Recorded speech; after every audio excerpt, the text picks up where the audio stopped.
Boker Tov à tous. On se retrouve sur l'île Mode avec le Rav Yehuda Ben Issaï, Kihilat Emunah Shlema à Yerushalayim Irakodesh. Et on est très heureux, on continue. Donc c'est le deuxième cours sur le chapitre numéro 8 de Mesilat Yesharim. Bonne étude à nous tous. Tov, Toda Rabba.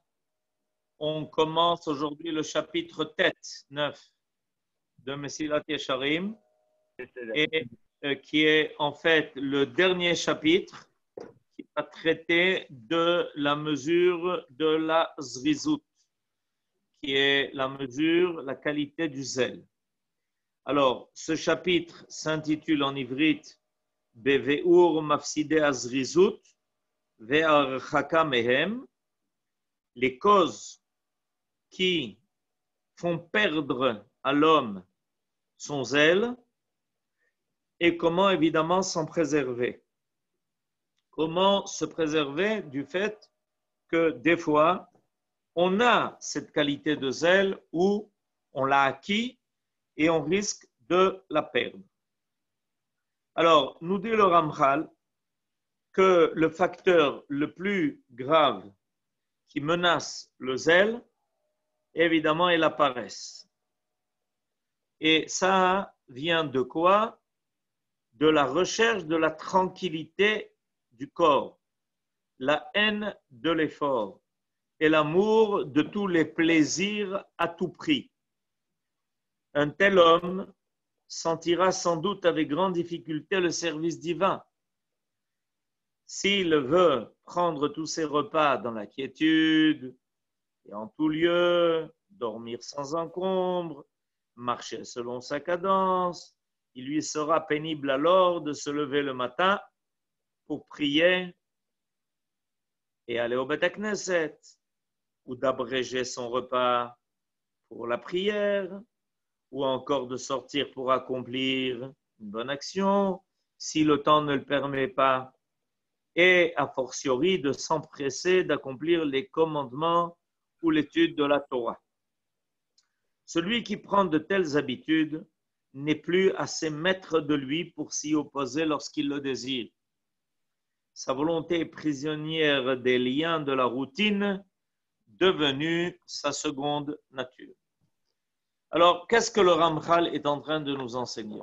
Il est en train de nous enseigner que, en fait, il y a une situation qui peut se produire chez l'homme, qui est une situation de démobilisation.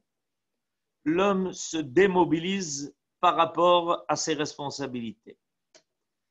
Il veut la tranquillité, il veut couler la vie en douce, sans en fait apporter quelque chose au monde, mais plutôt en profiter.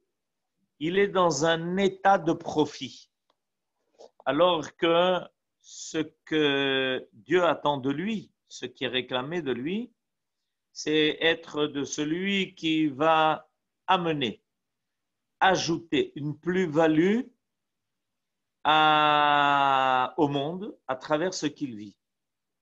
Cet état de démobilisation, il est un état profond.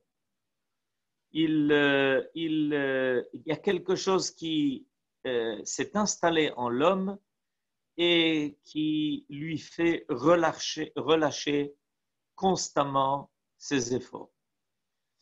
Et évidemment, quand on s'habitue à vivre d'une telle façon où tout doit être seulement facile, seulement agréable, seulement plaisir, alors on a évidemment un problème grave.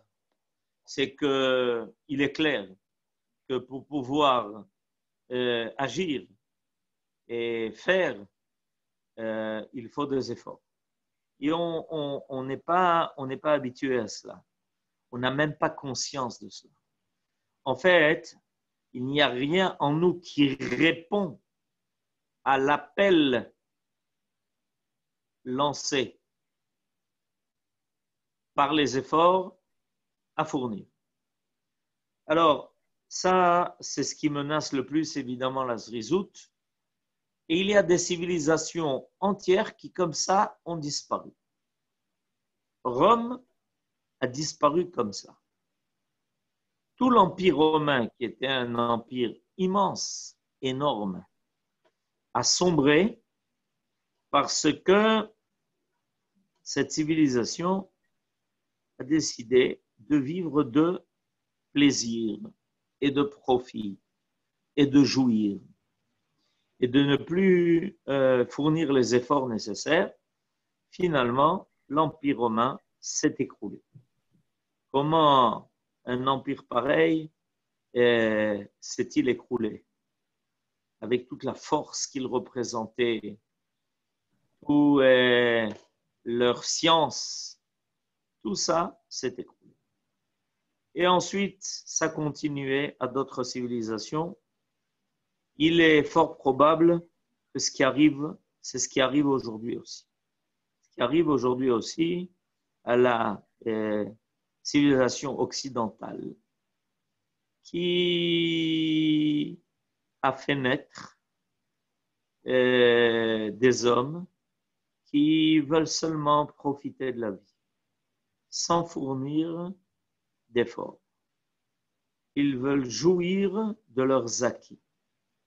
Mais en fait, pas de leurs acquis à eux, mais de l'acquis des générations qui ont œuvré. Les hommes ne sont plus prêts à faire d'efforts. Alors, ils sont petit à petit dominés. Ils sont petit à petit conquis par ceux qui, eux, sont persuadés qu'ils pourront arriver à prendre le dessus sur ceux qui se laissent aller. Alors, nous dit le Ramchal, il faut faire très attention.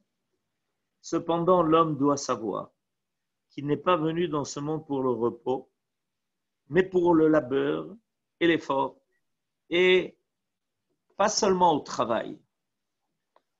Le travail, ça demande des efforts, ça demande du labeur. Mais en fait, la vie entière. Si on tend à la perfection, si on réclame un monde qui est meilleur, ça demande de la part de l'homme de surmonter les difficultés qui sont soit naturelles, soit le bien qui doit dominer le mal, soit le mauvais qui doit être surplanté par le bon. Ça demande des efforts. Il doit se comporter comme ces ouvriers qui travaillent chez leur maître. Et comme le disait Rabbi Nachman ben Yitzhak, nous sommes tous des ouvriers journaliers. Ou comme ces soldats partis pour le front, mangeant en toute hâte, leur sommeil est léger, ils sont toujours prêts au combat. C'est dans ce sens que Job a dit, l'homme est né pour le labeur. Si il s'habitue à ce genre de vie, il trouvera certainement le service divin aisé, puisque ni l'expérience ni la préparation ne viendront à lui manquer. Mais si l'homme a adopté une vie qui n'est qu'une vie de jouissance, alors il attend et il devient égoïste parce que tout lui revient. Il pense que tout le monde lui doit tout. Il est là pour profiter. Il n'est pas là pour donner, il est là pour recevoir et profiter. Et on peut ne pas attendre de lui, on ne peut plus attendre de lui le moindre effort. Et on voit que nos ancêtres étaient des hommes extrêmement occupés, qui ne rataient aucune occasion d'agir et de faire. et qui était prêt à affronter les plus grandes difficultés. Okay? Abraham Avinu, à 75 ans, se met en route avec toute sa famille, sa femme et tous ceux qui l'accompagnent. Yitzhak creuse des puits. Yaakov, combien d'efforts il a dû fournir chez Lavan, et à chaque fois, il attendait le salaire de ses efforts, et Lavan lui disait, ça sera pour la prochaine fois. Pour la prochaine fois. Et quand il a œuvré pour se marier, il a d'abord eu Léa, il a dû à nouveau œuvrer pour avoir Rachel. Ça ne s'est pas terminé. Mais il ne se plaignait pas. Il avait compris que Kadosh Baruch Hu attendait de lui tous ses efforts. Et donc, nous dit le Ramchal, nous devons être prêts à œuvrer. Le repos viendra pour plus tard. Il y aura un temps où on dormira longtemps. Il y aura un temps où il y a le grand repos. Ça sera suffisamment long pour pouvoir se reposer de tous les efforts qu'on fait dans ce monde-ci. Évidemment, dans ce monde-ci aussi, on a le droit de se reposer. Mais dans ce monde-ci, on se repose pour mieux agir. Ça ne peut être jamais considéré comme un repos qui est définitif. Il n'y a pas de repos définitif. Le repos définitif apparaît une fois que l'homme a fini d'accomplir sa tâche dans ce monde-ci. Et alors on dit de lui qu'il est allé se reposer. Mais dans ce monde-ci, tout repos est une phase qui permet à l'homme de récupérer, de retrouver ses forces et énergies pour continuer. Donc le premier facteur, c'est ça. Ne pas se laisser aller. Le deuxième facteur qui porte atteinte aux ailes, nous dit le Ramchal, est la crainte et la peur excessive. L'homme craint le froid. L'homme craint le froid, la chaleur, les épidémies, les maladies, le vent. À ce sujet, le roi Salomon disait, le paresseux s'écrie, il y a un chacal qui barre la route, un lion parcourt les rues. Nos maîtres ont déjà réprouvé ce trait de caractère en l'attribuant aux fauteurs. Un verset appuie leur dire, les mécréants sont terrifiés. La peur a saisi les mauvais. Un des grands maîtres est allé jusqu'à réprimander son élève qui avait tout le temps peur. Il lui a dit, tu pêches, tu es un pêcheur. Car il est écrit, aie confiance en Dieu et fais le bien, ainsi tu habiteras la terre en cultivant la foi. Alors, nous dit le Ramchal qu'il y a une paresse qui se cache sous forme de prudence excessive. On a appris que la qualité qui devait apparaître avant la qualité du zèle est la qualité de la zéhirout, de la prudence. Mais vous savez qu'en hébreu, toute qualité et vertu se dit mida. Mida, ça veut dire une mesure, limdod, mida. Quand un trait de caractère apparaît en dehors de la mesure nécessaire, ça n'est plus une qualité, ça devient un défaut. toute qualité peut se transformer en défaut. Par exemple, ce que le Ramchal est en train de nous enseigner. La qualité de la prudence, lorsqu'elle est démesurée, en réalité, va porter atteinte à la deuxième qualité qui doit apparaître en l'homme et qui est la qualité de zèle, d'empressement pour réaliser ce qui doit être fait. Et ça va se transformer en paresse. Quelle va être l'excuse officielle de ce paresseux qui n'entreprend rien, qui ne fait rien et qui se laisse aller et qui ne veut que se reposer? Son excuse va être la prudence des dangers qui le menacent et qui l'immobilisent et qui le bloquent. Mais cette prudence, quand elle est démesurée, alors elle devient en fait un défaut.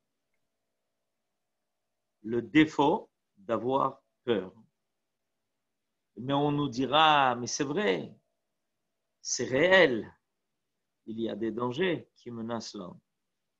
C'est vrai, c'est pour ça qu'on doit, de façon raisonnée, ne pas se mettre en danger. Mais de notre côté, il n'y a pratiquement aucune action de l'homme qui ne réclame pas d'oser, d'une certaine façon, de faire quelque chose, même si ça présente un peu quelque chose, un danger. Par exemple, il est clair que pour sortir, on doit traverser la route. Et évidemment, il faut être prudent quand on va traverser la route. Il faut le faire dans un passage clouté, quand ça nous est permis, dans le feu rouge. C'est vrai. Quelqu'un peut se dire et affirmer que le fait même de sortir est un danger. Combien de choses peuvent nous menacer? Combien de dangers peuvent nous guider? Nachon. Mais celui qui a créé le monde savait cela. Il savait. Et en général, l'homme est protégé. Quand l'homme agit de façon rationnelle, même si il court par là un certain danger, de façon statistique, on voit que l'homme est protégé. On voit que l'homme n'est pas un danger qui menace sa vie de façon totale. Alors on prend un certain risque. Rabbi Yehuda Halevi, dans le livre du Kuzari, nous décrit la chose suivante. Quand il a parlé de la valeur d'Eretz Israël au roi des Khazars et qu'il lui a expliqué que pour nous, vivre en Eretz Israël, c'est quelque chose d'essentiel à cause de la valeur de cette terre qui nous permet d'être en contact avec le divin.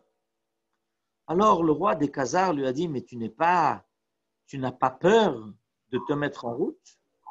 Il ne craint pas, à cette époque, c'était prendre des bateaux pour voyager, un voyage qui est si long et c'est difficile, vous vous rendez compte, à l'époque, voyager de l'Espagne pour arriver en Eretz Israël. C'était toute une aventure qui pouvait durer des mois et des mois, en général, en moyenne, 1 an. Alors Rabbi Yehuda Halevi lui a dit, essayons de réfléchir, essayons de considérer les choses de façon vraie. Est-ce qu'on ne voit pas que les hommes sont prêts à voyager pour faire du commerce? Ils ne prennent pas des bateaux pour essayer de gagner euh, un gain plus élevé, ils le font. On voit bien que les gens sont prêts à courir un certain danger. Et ils le font sans hésiter. Et personne n'a arrêté les commerçants de parcourir le monde en leur disant, vous savez, ça serait plus facile et ça serait moins dangereux que de rester chez vous, enfermé dans votre salon. Et pourquoi est-ce qu'on n'arrive pas à les convaincre? Pourquoi est-ce qu'on n'arrive pas à convaincre les commerçants de cette façon? Parce qu'ils disent, mais c'est comme ça, il n'y a pas le choix. Si on veut gagner sa vie, alors on doit voyager, on doit prendre des risques. Tout le monde prend des risques. Celui qui monte une échelle parce qu'il travaille pour arranger quelque chose, pour placer l'air conditionné, pour réparer une réparation, ça qu'on l'a appelé, tout le monde prend des risques. Et comment se fait-il que les hommes acceptent aussi facilement de prendre des risques? Parce qu'ils voient ce qu'ils vont gagner, parce qu'ils voient ce qu'il y a d'important, le but. Alors ça leur permet de surmonter les dangers et de surmonter leur peur. Et des fois, ça réclame même de se mettre dans un danger qui est plus grand que des choses plus faciles. Mais ils ne renoncent pas à ça. Nous dit le Ramchal, tu comprends? Si on était persuadé de la valeur du service que l'on a à rendre envers le Créateur, alors il est clair, on prendrait ces risques-là. Et on ne se laisserait pas sans arrêt attirer par l'idée que on est prêt à servir le Créateur. Ouais, ils sont agréables.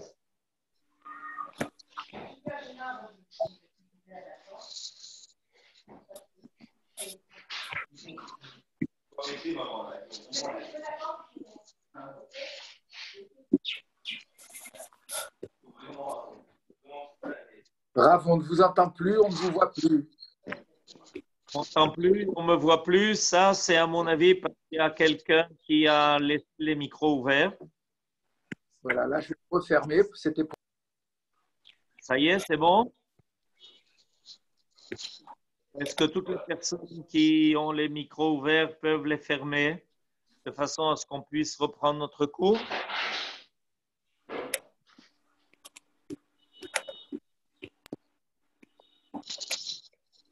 C'est bon, Joseph?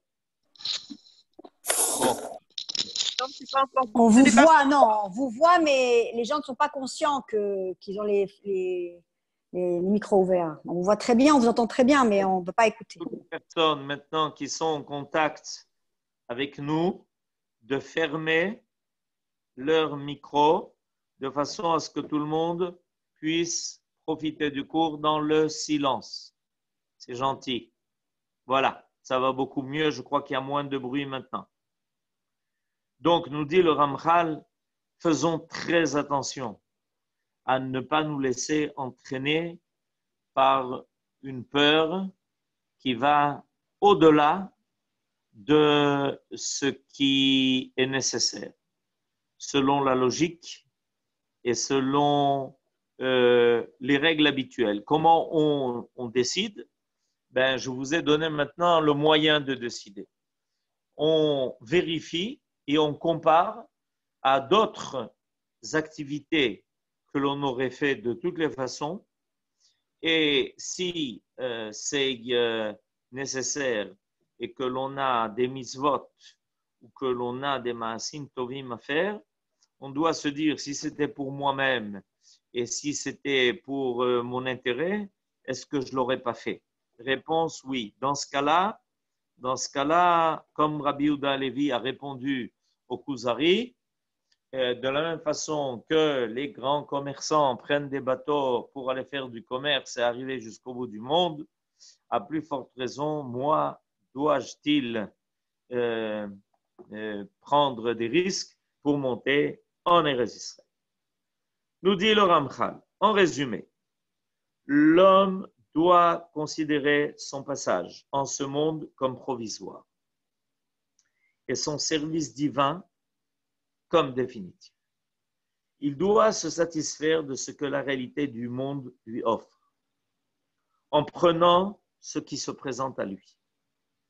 Qu'il s'éloigne de l'oisiveté et se rapproche du travail et de l'occupation, que son cœur soit prêt à la confiance absolue en Dieu, qu'il ne craigne ni les péripéties du temps, ni ses accidents.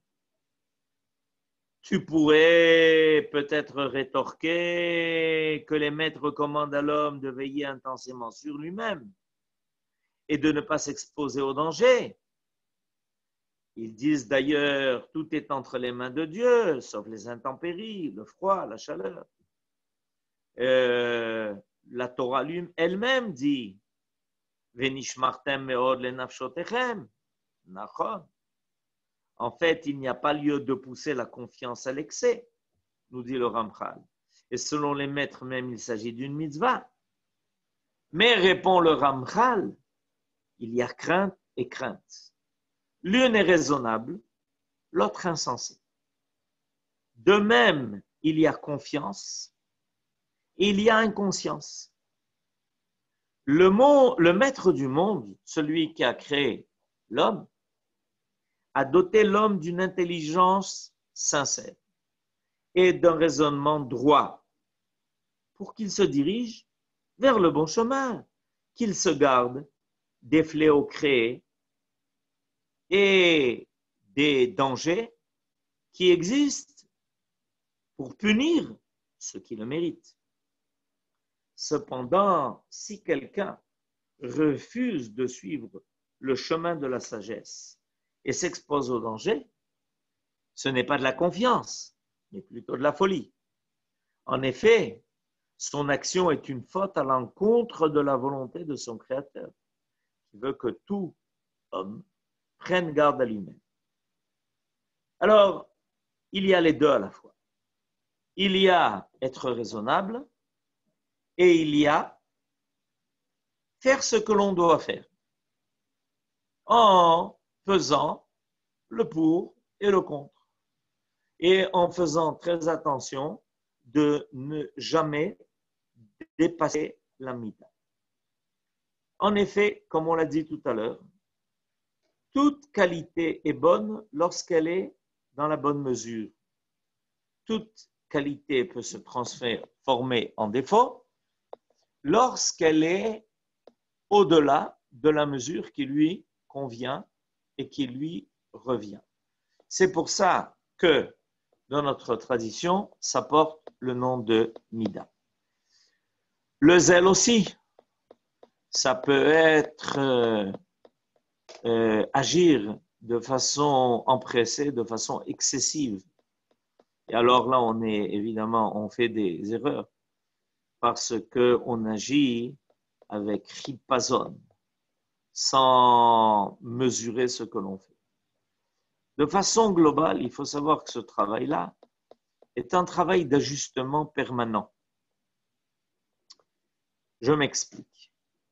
Le travail de l'homme sur ses vertus et qualités n'est jamais quelque chose qui est définitif.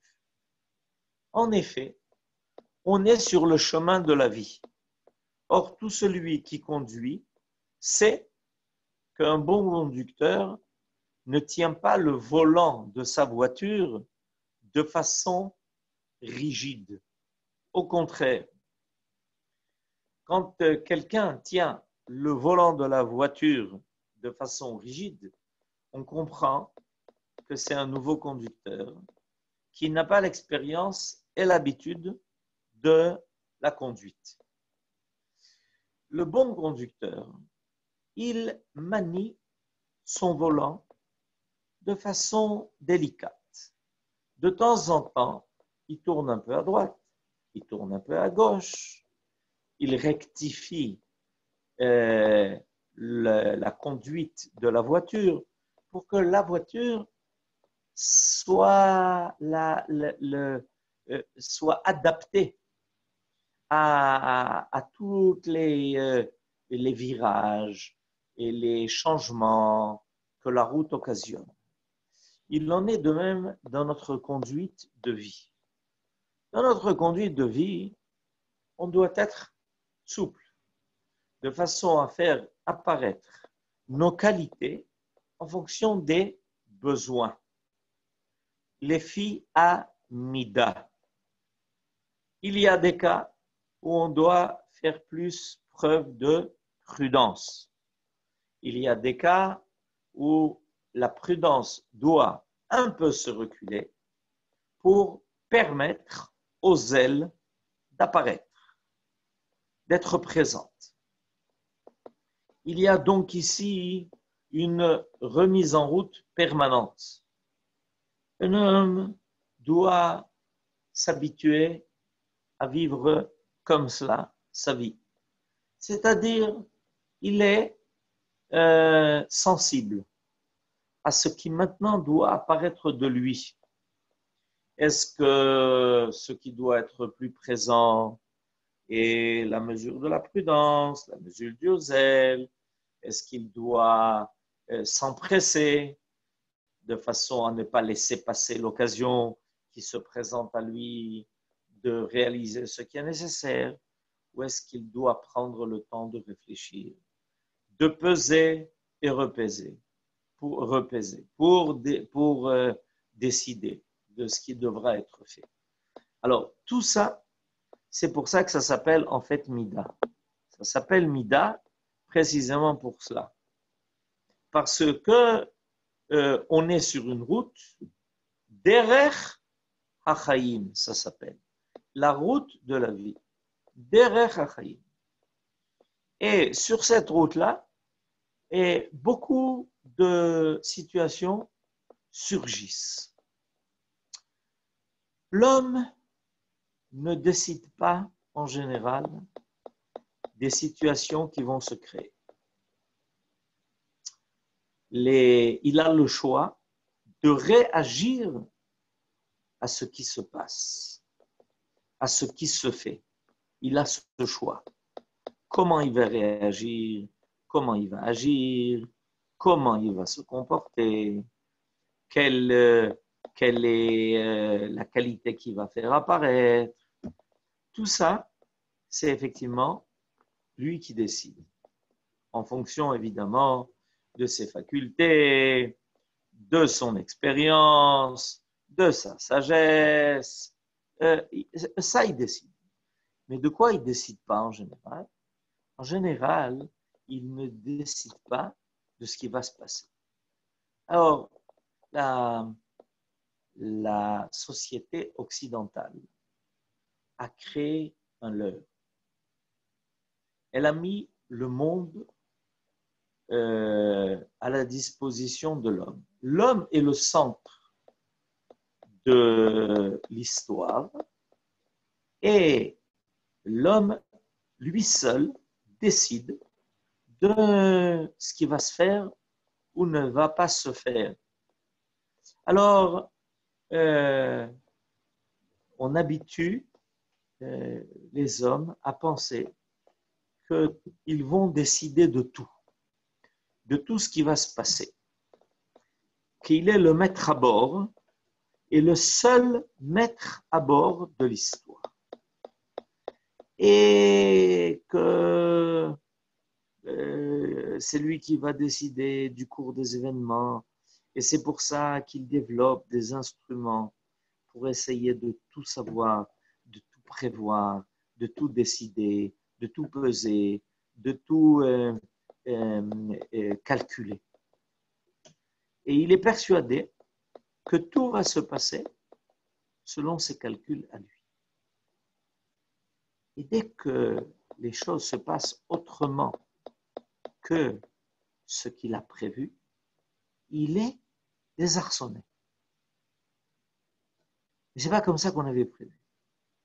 On a prévu qu'on était là pour profiter de la vie, pour jouir. Et on a réussi à dominer la nature. On connaît toutes les lois de la nature.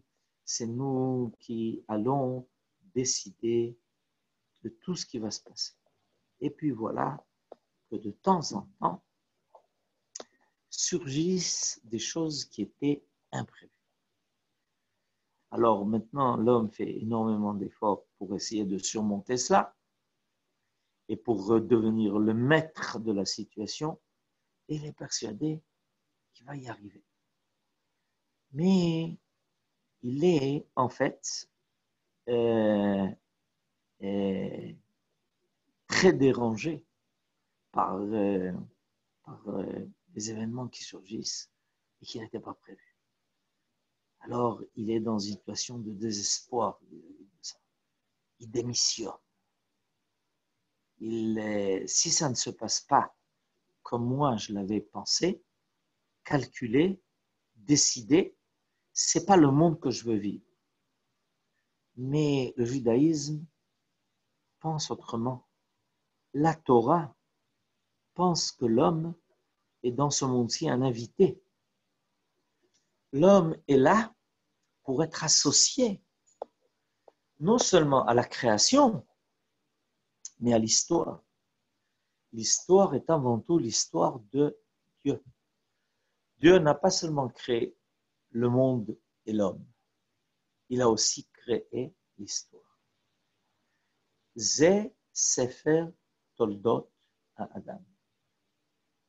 La Torah est le livre qui, non pas décrit l'histoire de l'homme, mais qui en fait en fait le plan. Et il y a un projet qui est le projet divin. Et nous sommes invités par le Créateur à être des ouvriers dans le monde que lui a créé, selon le projet que lui a mis en place. Il y a un début, il y a une fin, il y a une finalité. Et nous sommes des ouvriers.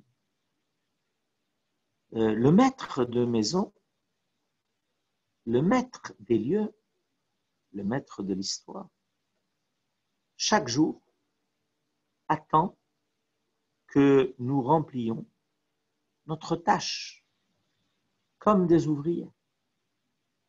Chaque jour de notre existence, chaque jour de notre vie est en fait un programme de travail.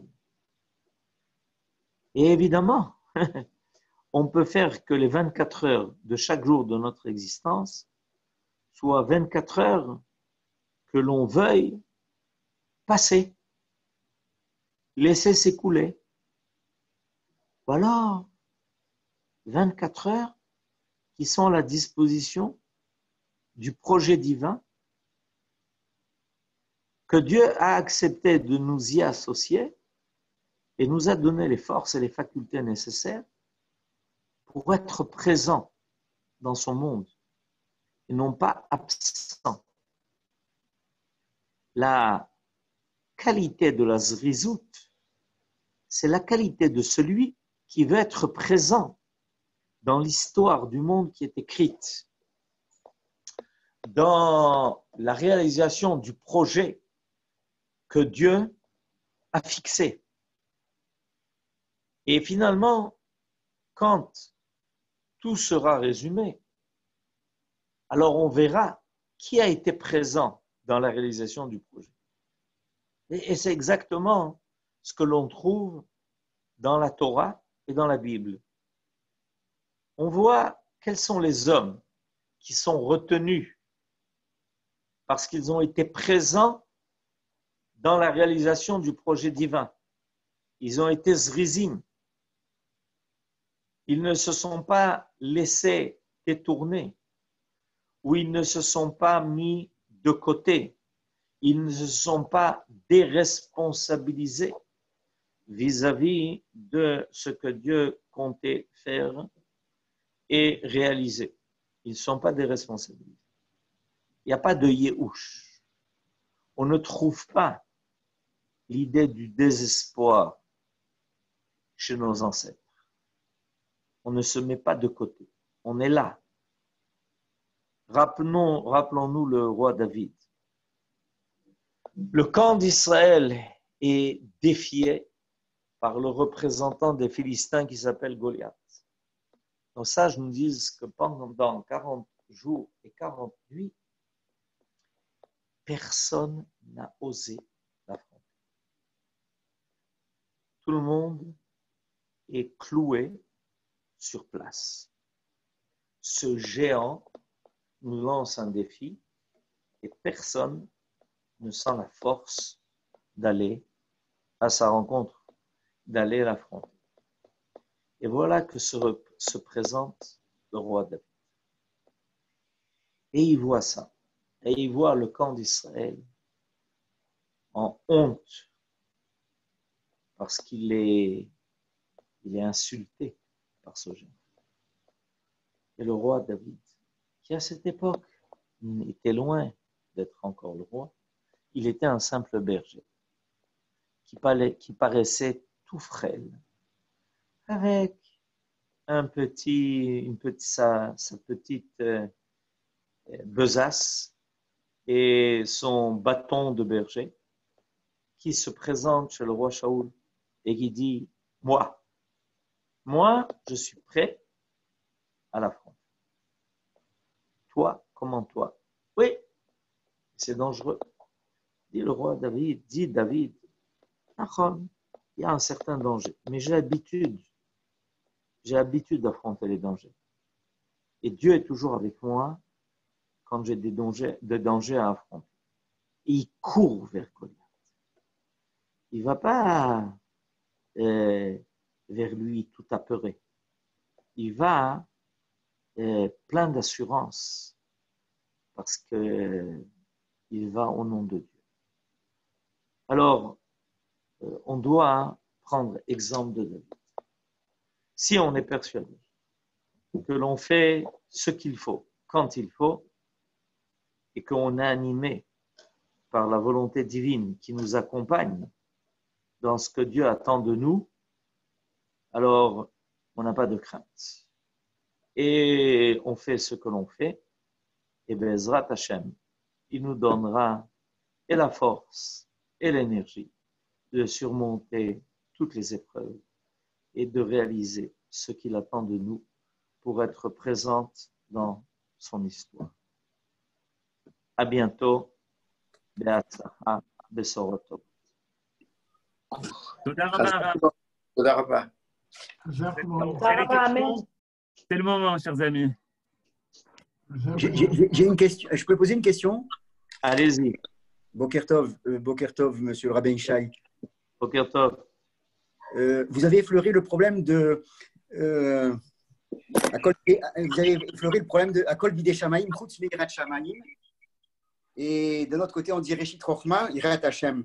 Comment, avec la Mida, avec cette notion de Mida, puisque vous avez le premier sens de Mida, mesure, je peux mesurer la Yirat Hashem?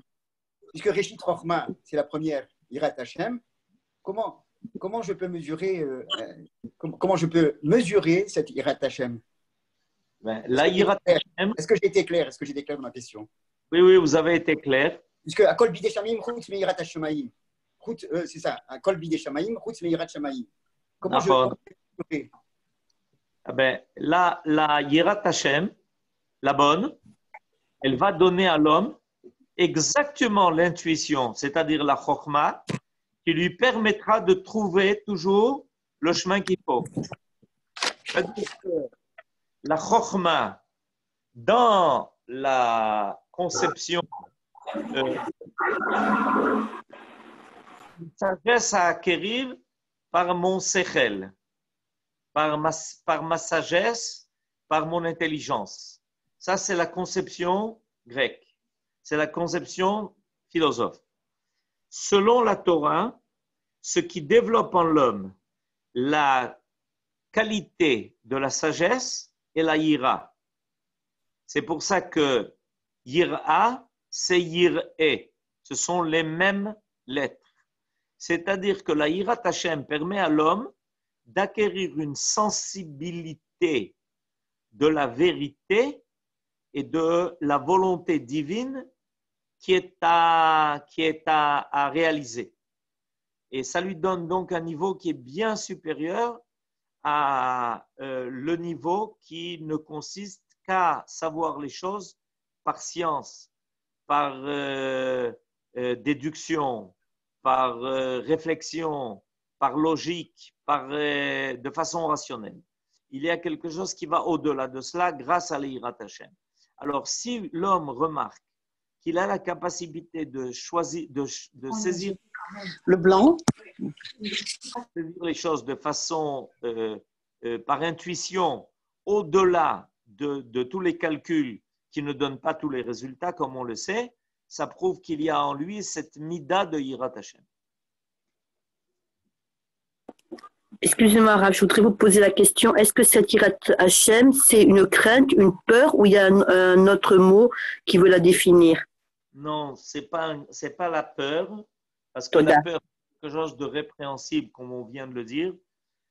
C'est Hirat Hashem, ça veut dire la capacité du respect par la connaissance de la grandeur, de la sagesse et de la volonté divine. Toda. On a respect de quelque chose, on a en nous cette crainte, mais c'est une crainte de respect. Ah, d'accord, vous m'avez éclairé, Toda. Cette Hirat Shamayim, elle ne peut s'acquérir que par le limoud, que par l'étude. C'est où?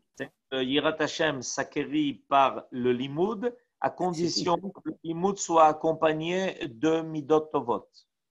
Parce que s'il n'y a pas de midot tovot, la chokhma qui est acquise ne se révèle pas dans les canaux en équilibre et dans l'harmonie nécessaire, dans les canaux du psychique de l'homme, pour que les midot permettent à la chokhma d'apparaître de façon harmonieuse, de façon mesurée. La chokhma, c'est un produit qui est énorme, c'est une lumière. Mais cette lumière a besoin de fils conducteurs. Et les fils conducteurs sont les midot de l'homme.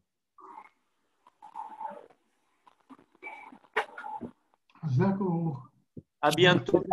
On se retrouve avec le Rabbi Yishai vendredi matin, Bezrat Hashem. Toda, Yohan.